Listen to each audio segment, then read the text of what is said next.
ماہ رمضان المبارک کی آمد ہے اور چند ایام باقی ہیں، تو اس حوالے سے تھوڑی سی گفتگو فرمائیں کہ ماہ رمضان المبارک کی تیاری ہم کیسے کریں، پھر ماہ رمضان المبارک کو ہم پالیں تو وہ گزاریں کس طرح، اس حوالے سے ذرا اب آپ کی رہنمائی کریں۔ سامعین و ناظرین، حضور صلی اللہ علیہ وسلم جب رمضان کا چاند دیکھتے تھے تو یہ آستین ایسے فولڈ کر کے پیچھے لے آتے تھے، اپنا اظہار بھی ایسے فولڈ کرتے تھے، نف الصوب کہتے ہیں اس کو فقہ کی زبان میں، اس کو ایسے اوپر کر دیتے تھے، تو گویا کہ جب رمضان کی آمد ہوتی تھی تو آپ ظاہری طور پر حرکات و سکنات سے بھی دیکھنے والوں کو بتایا کرتے تھے کہ یہ عام مہینہ نہیں ہے، یہ خدا کی رحمت کا مہینہ ہے، یہ خدا کی مغفرت کا مہینہ ہے، یہ جہنم سے آزادی کا مہینہ ہے۔ تو قیامت تک آنے والوں کو میرے نبی نے ظاہری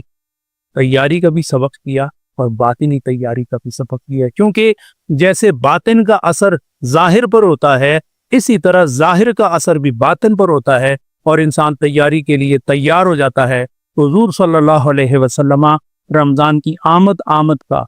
بھرپور احترام فرمایا کرتے تھے اور اس کی تیاری فرمایا کرتے تھے۔ قرآن کی تلاوت،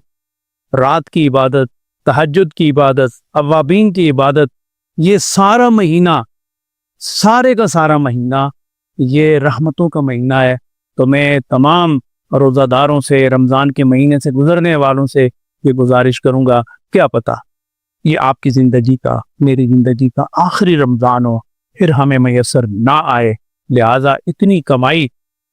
اور اللہ کی بارگاہ میں اتنی دعائی دے دو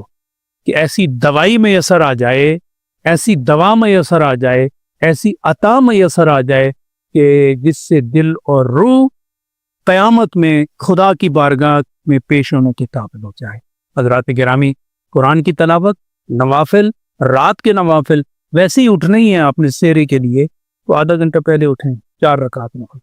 6 رکعت تہجد کی نماز پڑھ لیں۔ اللہ کی قسم کر کے کہتا ہوں کہ وہ جو 4 اور 6 رکعت تہجد کے آپ ادا فرمائیں گے، سارے جہاں کا سونا ایک طرف، چاندی ایک طرف، اور وہ 6-8 رکعتوں سے جو سکون قلب و نظر میسر آتا ہے، اس کا کوئی پوری دنیا کا سونا اور چاندی اس کا مقابلہ نہیں کر سکتی۔ مومن،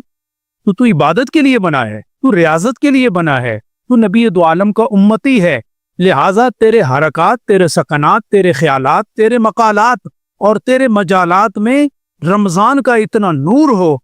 کہ 11 مہینے اسی رمضان کے نور اور اسی سرور میں گزر جائیں۔ میرا یہی پیغام ہے کہ مرد و زن، چھوٹے بڑے بوڑھے، تندرست اور بیمار رمضان کے نور سے منور ہوں۔ اور دوسری بات، جس آدمی نے روزہ رکھا ہو دن کا اور رات کی عبادت سے گزرا ہوا ہو، اس کے چہرے پر وہ نور ہوتا ہے کہ خدا آپ کو، حضرت بلال جو سیاہ چمڑی والے، موٹے ہونٹ والے تھے، تو صحابہ کہتے ہیں کہ سورج کی روشنی میں وہ چاشنی نہیں جو حضرت بلال کے کالے چمڑے میں بھی اللہ نے قائم رکھی۔ سبحان اللہ، سبحان۔ اس لیے میرے دوستو، اس رمضان کو گزارو بہت خوبصورتی سے۔ من قام رمضان ایمانا و احتسابا غفر لہ، جو رمضان کو احتساب کے ساتھ گزارے اور محبت کے ساتھ گزارے تو اسے رمضان میں مغفرت کا تاج دے دیا جاتا ہے، اور جس کی مغفرت ہوتی ہے نا، اس کا چہرہ بتاتا ہے، اس کا نور بتاتا ہے، اس کی پیشانی بتاتی ہے کہ نور سے ہی بھری ہی۔ تو ایسے چہرے جو نور بدامہ ہوتے ہیں، جس اندھیرے میں بھی بیٹھ جائیں وہاں نور ہی نہیں ہوتا۔ اللہ آپ سب کو سلامتی دارین کی نصیب فرمائے۔